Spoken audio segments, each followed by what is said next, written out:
Religiões do mundo.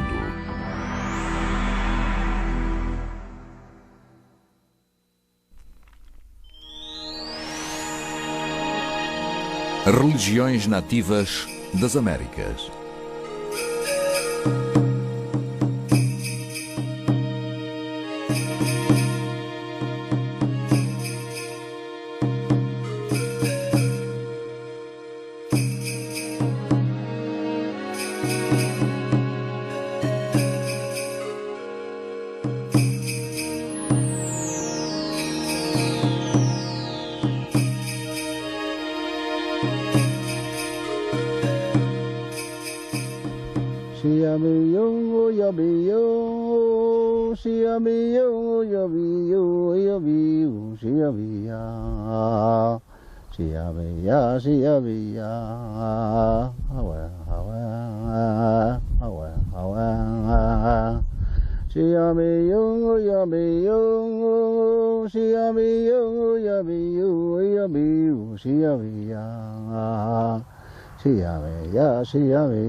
Eu hesito em dizer espiritualidade índia, quando vocês dizem que a espiritualidade inclui tudo. As coisas boas, as coisas más, o positivo, o negativo, tudo. O espírito engloba tudo e a nossa vida é um caminho espiritual. Muito antes da Bíblia e das igrejas terem chegado, nós já tínhamos a noção de um ser supremo. Tínhamos uma ligação com o grande Criador. E na minha tribo em particular, os Muskogee Creek, damos-lhe o nome de Ofunga, aquele que superintende a vida toda.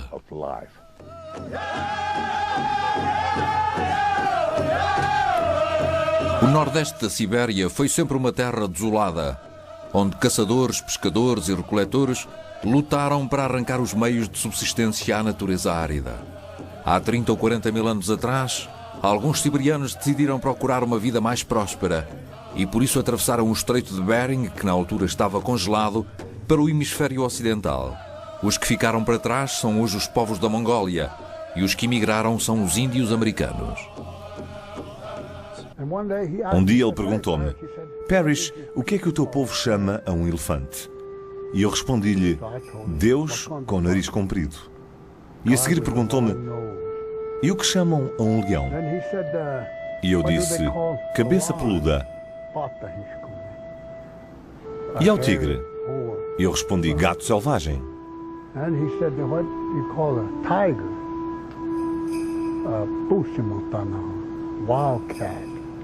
E ao macaco?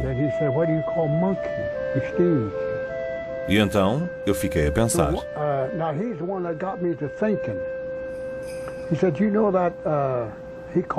Ele chamou-lhe mamute ou mastodonte. Se calhar foi o que a sua mãe lhe ensinou.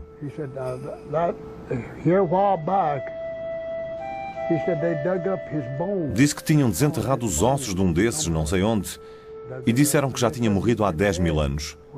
Portanto, já tinham passado 10 mil anos desde que ele tinha morrido. E então disse ele: se vocês têm nome para esse animal é porque também já cá deviam estar.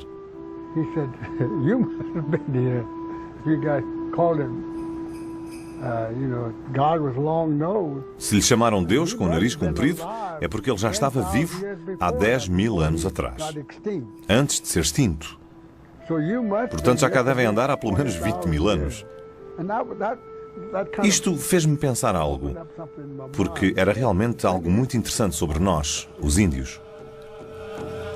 Tal como outros povos que viviam no extremo norte, os povos pré-mongoloides adaptaram-se bem ao meio ambiente árido e gelado. Juntamente com outros povos da Ásia e da Europa setentrional, desenvolveram aquilo a que os estudiosos apelidaram de cultura circumpolar. Estas culturas circumpolares partilhavam crenças religiosas que satisfaziam as necessidades espirituais ligadas à dura existência que levavam. O seu mundo era um mundo milagroso, cheio de seres sobrenaturais que controlavam ameaçadoramente a vida cotidiana. Ao contrário da maioria das religiões europeias, com as suas instituições fixas e dogmáticas e as suas igrejas organizadas, a religião circumpolar era uma realidade vivida para além dos sentidos normais, com rituais e mitos próprios. Depois dos antigos povos siberianos terem atravessado o estreito congelado de Bering, espalharam-se para sul e para leste, através de corredores livres de gelo, ao longo de milhares de anos.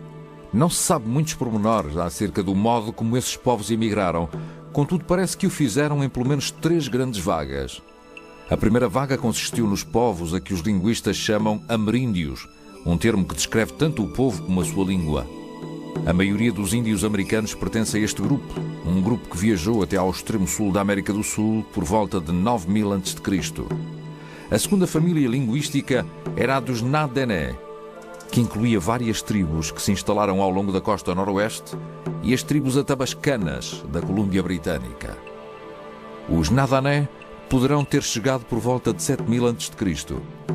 A terceira invasão foi a dos esquimós aleutas, que chegaram à América há cerca de 5000 anos. As características mais notáveis da religião circumpolar talvez sejam o cerimonialismo animal e a crença num senhor dos animais. Ao contrário do cristianismo, nós não consideramos que os seres humanos sejam superiores. E também não vemos nenhuma pessoa a ser tocada por um ser divino e a ficar extasiada com um veado ou um urso ou outro ser vivo qualquer. Muito simplesmente não acreditamos que os seres humanos ocupem um lugar especial no ciclo de vida da mãe natureza. Acreditamos que todos são iguais. Mas também havia cultos localizados, dedicados a um lugar sagrado. Havia ainda cultos dedicados a um determinado conceito de ordem cósmica. E tal como noutras culturas indígenas espalhadas um pouco por todo o mundo, as culturas circumpolares acreditavam em curandeiros em êxtase ou xamãs.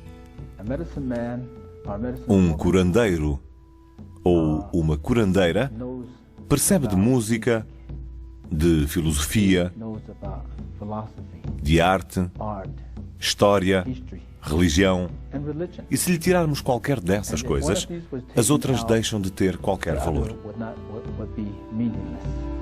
Havia muito mais curandeiros do que curandeiras. Acreditava-se que eles retiravam os seus poderes de um ou de vários espíritos conhecidos pelas suas diversas capacidades sobrenaturais. Xamã é uma palavra tungu que significa curandeiro inspirado. O curandeiro é um visionário estático, cuja função é medir as relações entre o grupo social de que faz parte e os poderes sobrenaturais.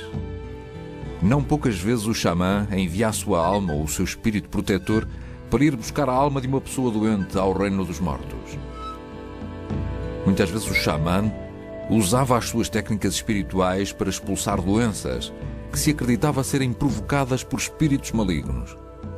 Na maior parte dos casos de doença ou de ferimentos, o xamã tentava expulsar o espírito mau, dançando até entrar num êxtase frenético e por vezes agitando o chamado pau do diabo enquanto dançava. De entre essas danças curandeiras, uma das mais interessantes envolvia um boneco do diabo esculpido em madeira com forma humana, por vezes vestido com pele de caribu. Acreditava-se que adquiria vida e que quando as pessoas estavam a dormir profundamente, circulava por entre elas. O meu pai e o meu avô eram os dois curandeiros. Então a minha mãe e o meu avô queriam que eu também fosse curandeiro. Então começaram a falar um com o outro, chamaram-me e o meu avô explicou-me que os curandeiros são pessoas muito especiais. Até porque se não fossem pessoas especiais, qualquer um o podia ser. Hoje é diferente. Nesta canção, uma canção a paz que nós cantamos, conta-se tudo. Algumas canções são canções de oração, são orações. Outras canções são só canções sociais para cantar. Por exemplo, imaginemos que um rapazinho de 10 anos começa a sonhar com o mundo dos remédios, começa a ouvir canções e nós dizemos-lhe: se isso acontecer, não digas a ninguém. Vem ter comigo e não digas a ninguém. Ele vem ter connosco e nós damos-lhe conselhos. Aonde vais aprender muitas canções diferentes e o Deus que fala contigo vai dizer-te que tipo de canção é que Ele canta.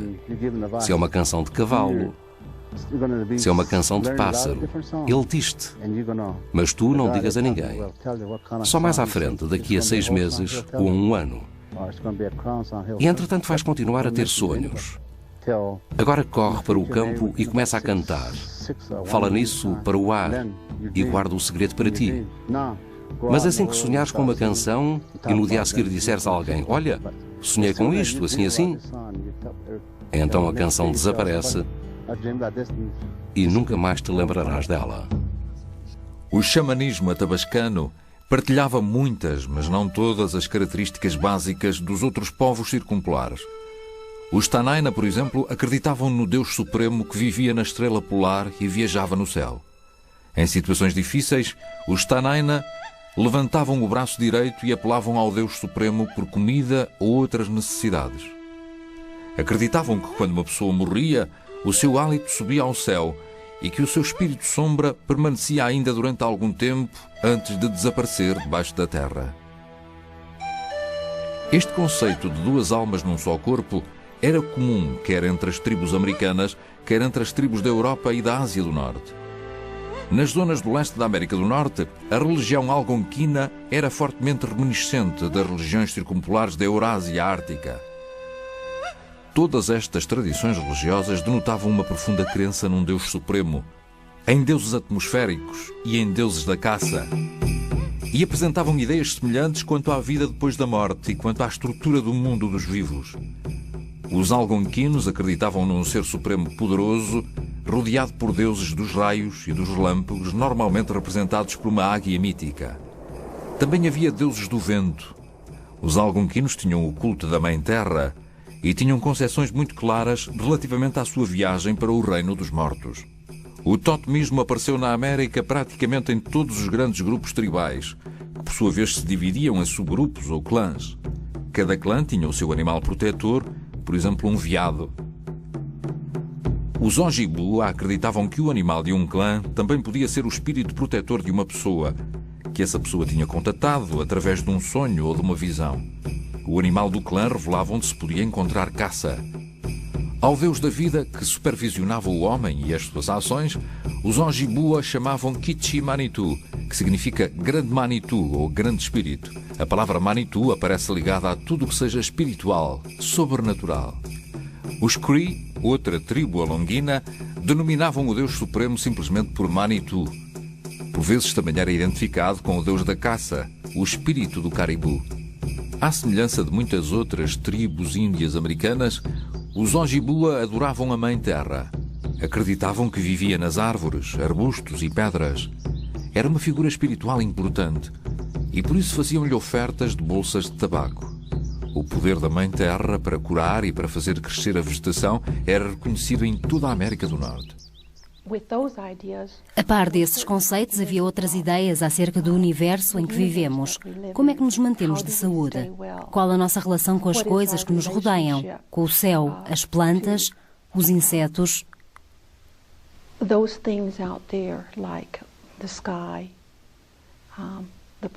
E havia ensinamentos muito específicos que ainda hoje existem e que ainda são úteis e que podem servir para nos orientarmos.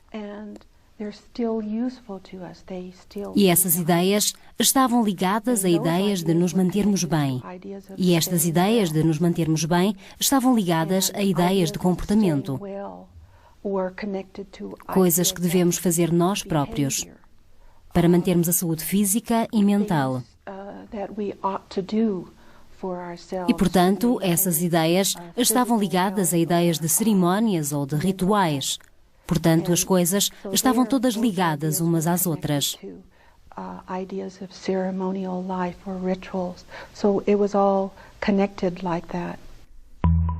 Os Midew e Win ergueram cabanas que eram réplicas simbólicas do universo.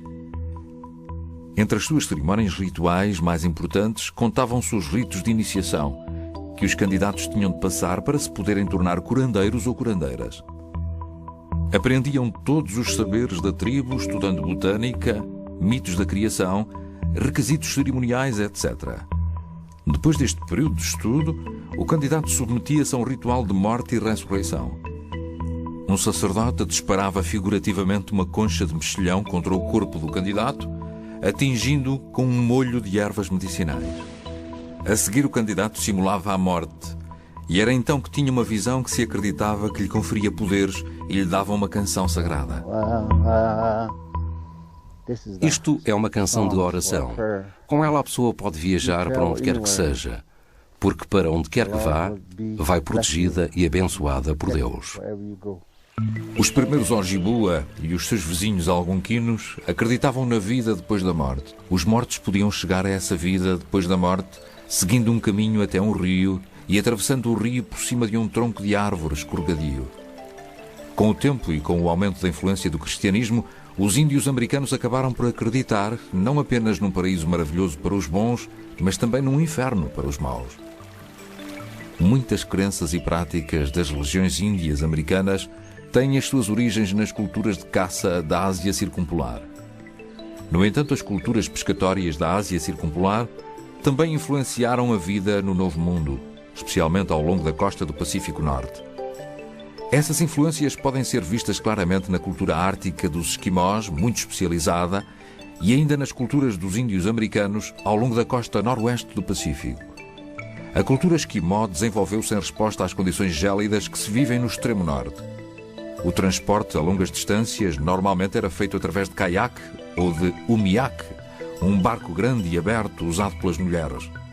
Os esquimós caçavam com arpões e viviam em iglus. A religião deles era muitas vezes sombria, espelhando o poder natural devastador do Ártico, onde o meio ambiente é traiçoeiro, caprichoso, omnipresente e frequentemente perigoso. Contudo, nem a natureza nem a religião conseguiam diminuir o ar bem disposto dos esquimós. Quando os pescadores esquimós cometiam crimes contra os animais ou violavam outros tabus, acreditava-se que os animais marinhos ficavam impuros, que sentiam dor e que desapareciam. Por extensão, pensava-se que a deusa Sedna, cujos dedos se dizia que eram os animais marinhos, também ficava impura e também ficava com dores. Com o seu abastecimento alimentar a desaparecer, os esquimós ficavam ameaçados pela fome. Por isso o xamã deles enviava a alma ao fundo do mar para limpar o cabelo de Sedna e retirar-lhe todas as impurezas. Na realidade, muitas culturas circumpolares faziam uma distinção clara entre animais terrestres e animais marinhos. E também faziam a distinção entre os seres sobrenaturais que protegiam esses animais. No Alasca, a baleia era considerada um ser sagrado. Este enorme mamífero marinho tinha um culto próprio. Para se ser caçador de baleias, primeiro era preciso ter-se uma visão de baleias. No momento dessa visão, o caçador ouvia canções que depois devia cantar durante as expedições de caça. Viajando para leste, a partir da costa noroeste americana, depressa se chega ao Grande Planalto que fica no lado ocidental das Montanhas Rochosas. Aqui a cultura pescatória misturou-se quer com culturas caçadoras, quer com culturas recoletoras. Na cultura que saiu dessa fusão existiam dois rituais interessantes. O primeiro era a cerimónia do salmão e o segundo era o da busca de uma visão de poder. Este último era um rito de puberdade levado a cabo pelos rapazes a fim de iniciarem a sua comunicação com o mundo dos espíritos. Por vezes os rituais de busca de visão prolongavam-se durante anos. Uma versão mais intensa desse ritual podia incluir visões induzidas por jejuns, orações e outros meios. Estes e outros rituais semelhantes continuavam até o jovem sonhar com algum animal ou ave. O animal ou ave passava então a ser o seu espírito protetor a quem ele rezava. Então o rapaz pintava a cara com desenhos que simbolizavam o seu espírito protetor, conforme ele o tinha visto no seu sonho, e guardava um bocado de pele do animal do seu espírito protetor numa bolsa feita de outro animal do seu espírito protetor. O espírito já lá está. Eles só se apercebem dele quando fazem a busca da visão. Eles têm a consciência que existem certas forças à volta deles. Não andam necessariamente à procura da aparição de um fantasma ou de um espírito. É uma ligação, uma comunicação que se estabelece com poderes mais elevados, com fontes de conhecimento superiores. E a maneira como estes conferem certas coisas àqueles que buscam a visão. No meu papel de padrinho de alguém que anda em busca da visão, É meu dever interpretar essas coisas para eles. Houve uma vez um que veio todo preparado, com coisas modernas, com agendas e isso tudo. E quando aqui chegou, tinha tudo escrito. Só que havia uma coisa. Ele voltava sempre a ela. Por muito que ele a quisesse ignorar, essa coisa estava na linha de visão dele. E essa coisa era uma folha de erva. Ele olhava para um lado e olhava para o outro. Suponho que o que ele queria encontrar era uma coisa mesmo grandiosa, fosse lá onde fosse. Só que voltava sempre à folha de erva.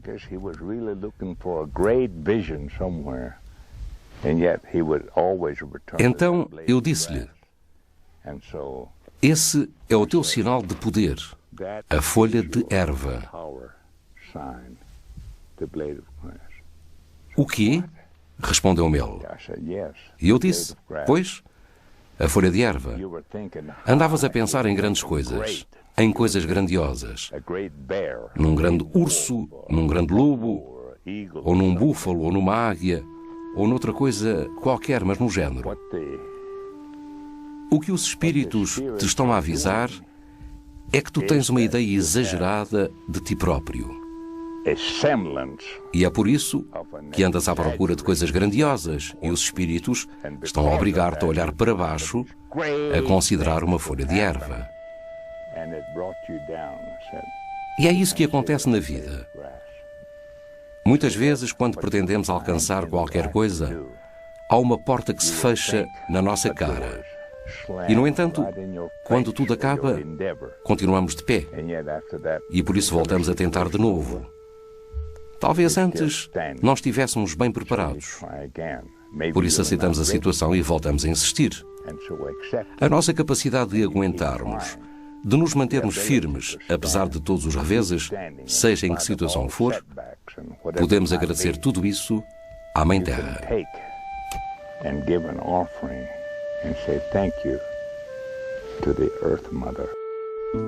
Existem muitas semelhanças entre as religiões espalhadas pelas Américas do Norte e do Sul. Apesar de milhares de anos de evolução das culturas índias americanas, muitas das características das primeiras religiões de caçadores conseguiram sobreviver. A questão de se os índios americanos desenvolveram sociedades agrárias com ou sem a influência do Velho Mundo tem sido bastante controversa. Houve muitas oportunidades para a agricultura se desenvolver de forma independente na América. Tradicionalmente eram as mulheres que estavam encarregadas de recolher ervas, sementes, frutos secos e bulbos. Alguns estudiosos colocaram a hipótese de as índias americanas terem descoberto a forma de produzir plantas num quintal perto da aldeia. As mulheres contribuíram grandemente para a história económica primordial, plantando maíz, aquilo a que agora chamamos milho, na América do Norte e Central e nas montanhas andinas do sul da América. Quer no Velho, quer no Novo Mundo, as sociedades agrícolas deram grande importância às colheitas nas suas crenças religiosas. Tornou-se comum atribuir características humanas às colheitas e aos animais, uma prática denominada antropomorfismo. Tal como antes, em que as culturas de caça praticavam ritos e faziam festas de agradecimento para celebrar uma boa caçada, também agora os cultivadores de plantas praticavam ritos de fertilidade. Agora, as épocas de plantação, de germinação, de sementeira e de colheita eram ocasiões de celebração e de adoração. As sociedades agrárias normalmente desenvolviam um calendário de festividades organizado à volta do ciclo de colheitas. Por vezes esse calendário estava tão sobrecarregado de eventos que o ano era praticamente todo passado em festividades e cerimónias religiosas. Em geral, a vida religiosa dos índios americanos caracterizava-se pelo seu cerimonialismo, onde um único passo podia ter importância simbólica. É por isso que as cerimónias dos índios americanos se chamam danças.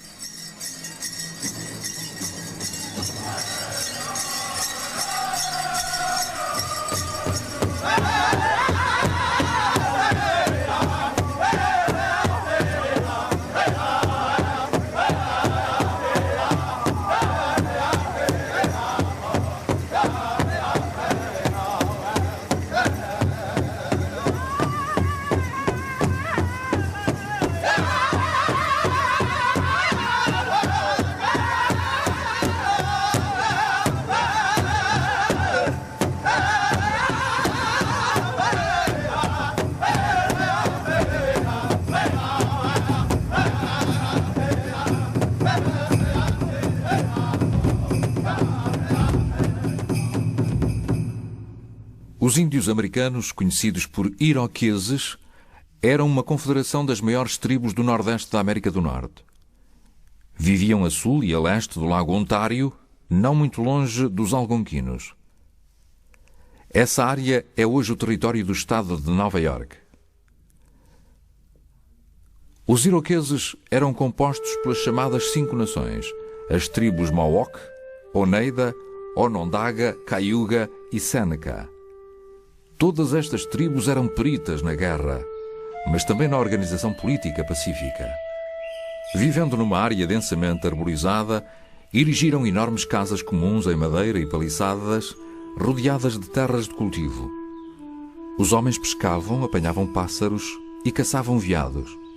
As mulheres desmatavam a terra, plantavam e colhiam maíz, feijão e outros. A religião dos iroqueses refletia a proeminência das mulheres na economia. O mito da criação iroquês dava ênfase ao papel da grande deusa. A grande deusa não era o ser supremo, mas era ela que velava pelas mulheres e pelo seu trabalho em casa e nos campos. Também ajudava as colheitas a crescer. Os iroqueses acreditavam que o responsável pelo crescimento das colheitas era um ser masculino sobrenatural, o deus dos trovões e dos relâmpagos que dava a chuva. Era a ele que se dirigiam as orações quando se lançavam as sementes à terra, e mais tarde, no outono, depois da colheita. A campanha agrícola dos iroqueses começava em abril, dando início a um ciclo de muito trabalho e muitas festividades religiosas. A festa do bordo, uma árvore da família das aceráceas, era realizada quando o suco açucarado que ela produz começava a escorrer no início de cada primavera. Nesta festa, as pessoas agradeciam e faziam ofertas de tabaco ao Ser Supremo, aos bordos e à floresta. Na primavera plantavam também os 3 irmãos, maíz, feijão e courgettes. No inverno, antes dos rituais do novo ano começarem, os iroqueses confessavam humildemente as suas transgressões rituais. Em fevereiro, quando anoitecia e a constelação das Pleiades pairava diretamente sobre as suas cabeças, realizavam uma festa que se prolongava por 7 dias a celebrar o Ano Novo. A cerimónia era iniciada por 2 arautos, chamados cabeçudos, que se disfarçavam de animais, uma cópia dos ritos de Ano Novo das tribos caçadoras. Os arautos admoestavam as pessoas a contar os seus sonhos, sob pena de ficarem doentes. De seguida, as pessoas apresentavam os seus sonhos sob a forma de uma charada. E as outras pessoas da tribo tentavam adivinhar esses sonhos. Uma resposta acertada provocava grande alegria. As tribos iroquesas usavam a festa do Ano Novo para apagar fogueiras velhas e atear novas fogueiras. Embora os iroqueses fossem essencialmente uma sociedade agrária, tinham uma série de espíritos intimamente ligados à caça e à vegetação densa que os rodeava. Muitos desses espíritos eram vistos em visões. Acreditava-se que os bosques estavam povoados por anões invisíveis que protegiam os iroqueses, que com os seus arcos e flechas minúsculos podiam apanhar a caça que quisessem. Os iroqueses também acreditavam noutro grupo de espíritos da floresta chamados falsas caras, com rostos distorcidos e desprovidos de corpo. Esses espíritos eram tão aterradores que quem quer que olhasse para eles ficava paralisado e arriscava-se a morrer. A Associação Iroquesa de Falsas Caras era composta por pessoas que tinham sonhado com falsas caras quando estavam doentes. A associação curava pessoas na mesma situação, espalhando cinzas quentes sobre os seus corpos. Quando o paciente recuperava, era admitido na associação e por vezes doava uma máscara de madeira que representava o espírito de uma determinada falsa cara. É possível detectar um desenvolvimento gradual desde a época em que se começaram a cultivar as primeiras courgettes, por volta de 7000 a.C., até à altura em que se começou a cultivar o maíz, a algures, entre 5000 e 2500 a.C. A tradição cultural mesoamericana começou então a desenvolver-se gradualmente, e a primeira cultura avançada, ou cultura superior, apareceu por volta de 2000 a.C. As aldeias começaram então a fazer parte de unidades territoriais mais alargadas. Surgiram as cidades capitais. Apareceram centros cerimoniais. Primeiro pirâmides com o topo plano, depois pirâmides encimadas por templos e palácios. Figuras simbólicas em barro representavam deusas da fertilidade e deuses da chuva. Nas obras de arte aparecia uma serpente emplumada, a imagem de um deus. Podemos chamar a esta era o período pré-clássico, que se estendeu de 1000 a.C. até 200 d.C. Podemos ver vestígios deste período pré-clássico do desenvolvimento mesoamericano nas culturas Pueblo do Sudoeste e nas culturas do Vale do Mississippi. A seguir veio a Era Clássica Mesoamericana, que durou de 200 d.C. até 900 d.C. A religião maia, naquilo que é hoje a Guatemala e o sul do México, é um excelente exemplo da cultura mesoamericana clássica. O Deus da Morte era uma divindade maia destruidora e extremamente poderosa. Este Deus era representado com o rosto de caveira e com o esqueleto a sair do corpo em decomposição. Com o seu bando de demónios, o Deus da Morte residia no 9º submundo, o nível mais inferior, um reino de fome, frio e dor, para onde as pessoas más depois da morte tinham que ir. As pessoas boas, ao invés, iam para um paraíso celestial. Entre estas incluíam-se os guerreiros caídos em combate, as mulheres que morriam a dar à luz e aqueles que se suicidavam. Muitos maias doentes suicidavam-se para poder ir para essa terra maravilhosa. O culto estava reservado exclusivamente aos sacerdotes. As suas ofertas incluíam animais, vegetais, flores e penas do belíssimo Quetzal. Quando a nação maia começou a ser afligida por guerras, também se começaram a fazer sacrifícios humanos.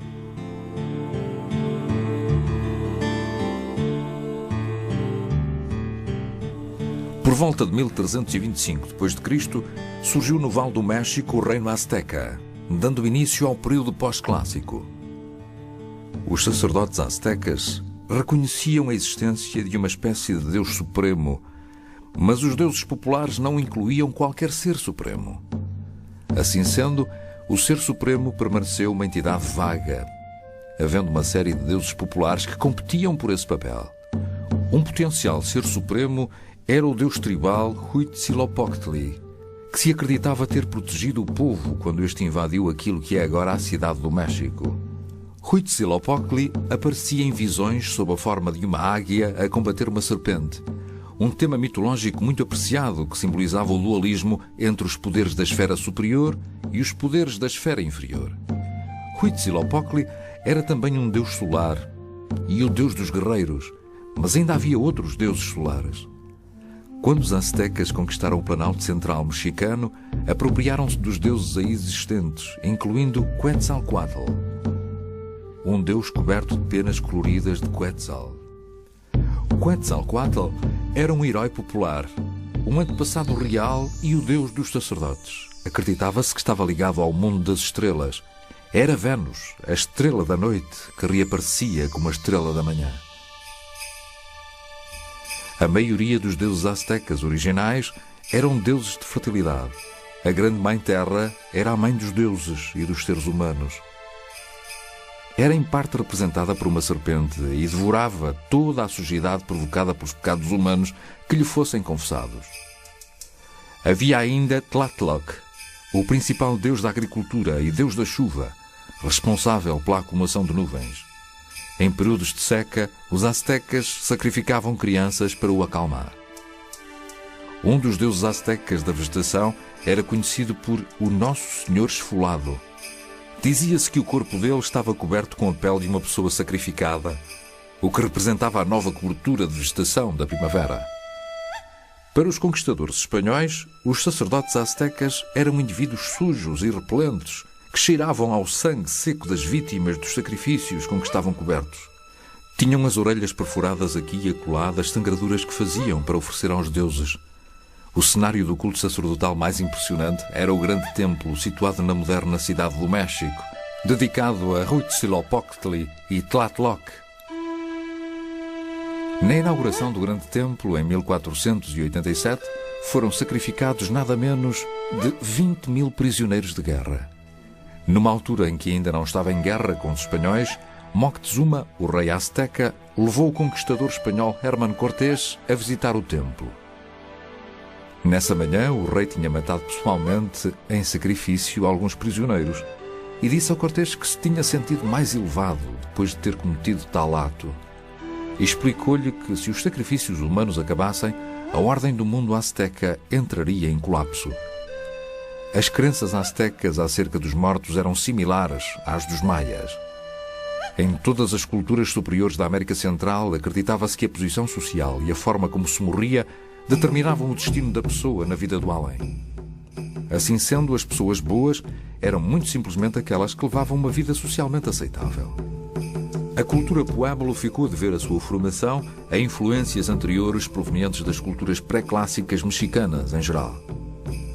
Por volta de 2000 a.C., os índios do sudoeste americano começaram a deixar de ser recoletores e passaram a dedicar-se à agricultura.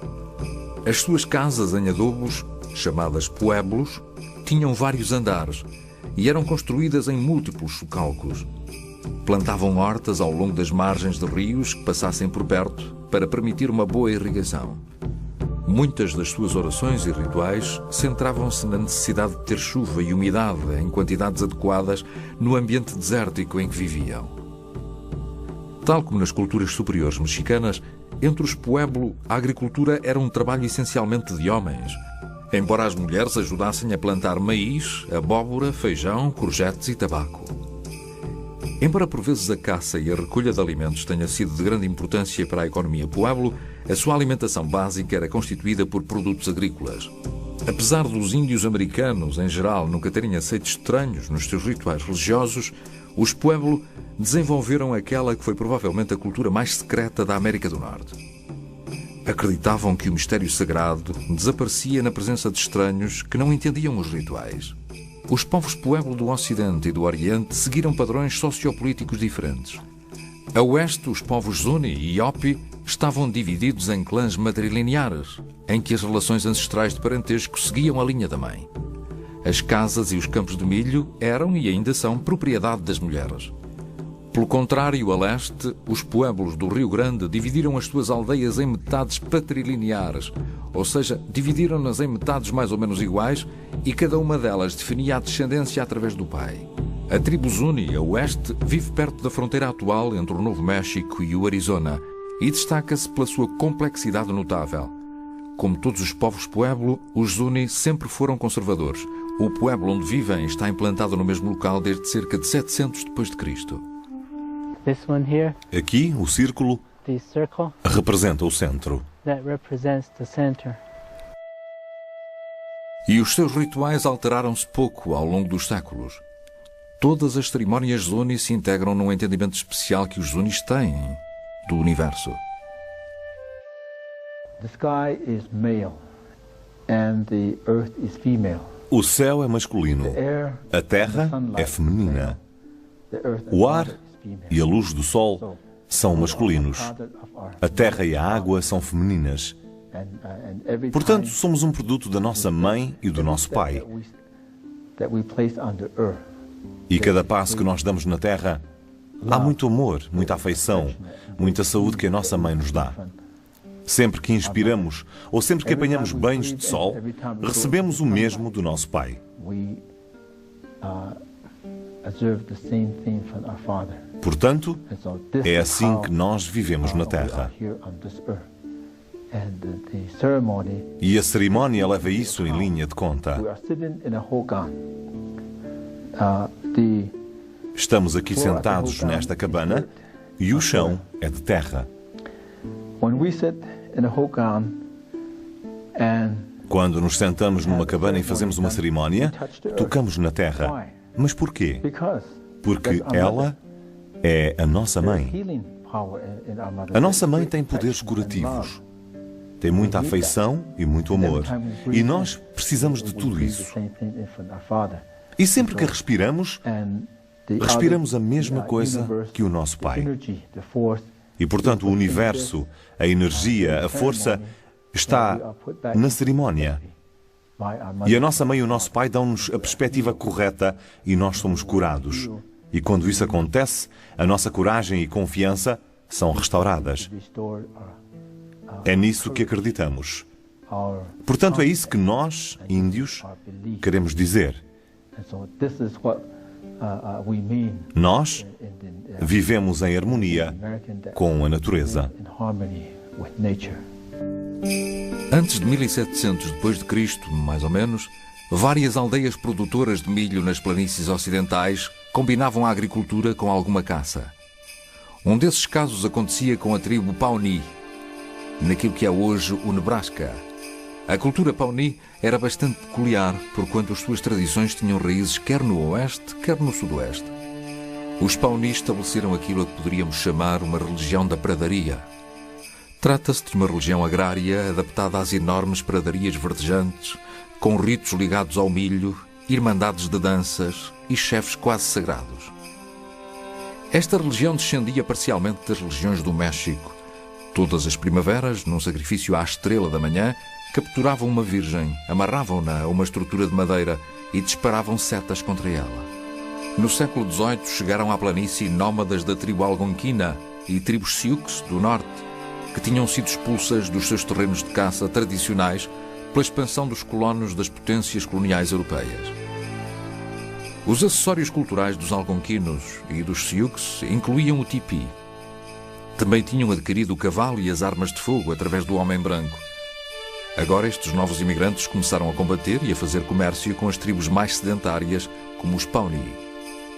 A fusão dessas culturas produziu a pitoresca cultura das planícies, que dominou as regiões ocidentais da América do Norte durante um pouco mais de 100 anos, entre 1750 e 1880.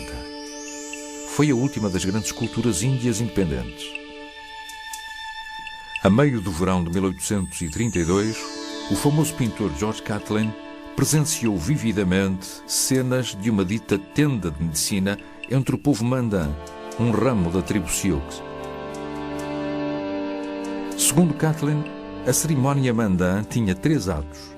Primeiro havia um ritual a celebrar o desaparecimento da grande inundação, que os Mandan acreditavam marcar o início da existência humana. Em segundo lugar, havia a dança do touro, que se destinava a providenciar búfalos para o futuro. E em terceiro lugar, os mancebos da tribo eram convidados a tornarem-se homens e guerreiros. Catlin descreveu como os adolescentes Mandan eram enrijecidos pela tortura no 4º e último dias do ritual, quando os candidatos já se encontravam enfraquecidos pela falta de sono, comida e bebida. Nos 4 dias da dança do sol, somos ensinados que estamos ali para nos sacrificarmos, para adquirirmos a compreensão do ciclo da vida. E, portanto, fazemos aquilo durante 4 dias e sacrificamos a única coisa que tem algum valor para nós, ou seja, um pouco do nosso sangue, um pouco do nosso suor e o facto de nos privarmos dos prazeres mundanos durante aqueles 8 dias. Portanto, nós não consideramos isso tortura. Tortura é uma coisa que nós fazemos a um inimigo. Hoje, já com o pé no século XXI, a dança do sol ainda é praticada nas reservas pelos índios das planícies. Passam por 3 a 4 dias de jejum, dançam, rezam e recebem bênçãos do curandeiro da tribo. A prática religiosa dos índios americanos mudou bastante nos nossos tempos.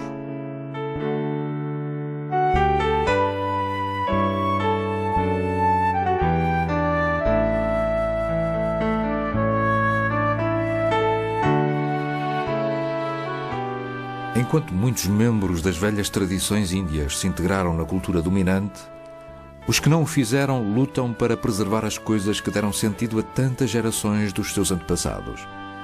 Como acontece com a vida religiosa moderna em geral, até que ponto terão sucesso é uma coisa que ainda está para se ver.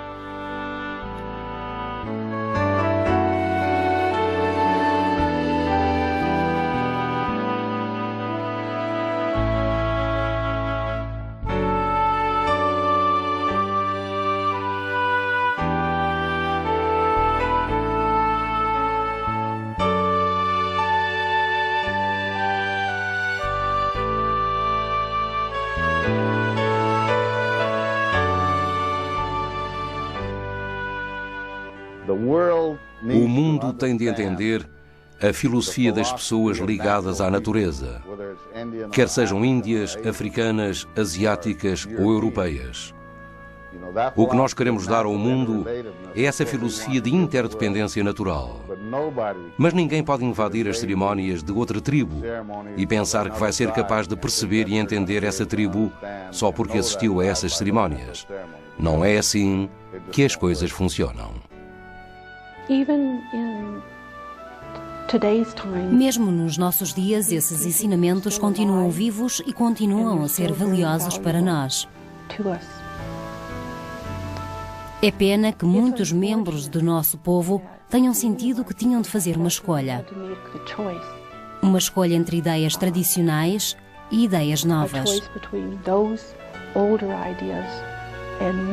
Por mim, escolhi o caminho da tradição. I've chosen the older road.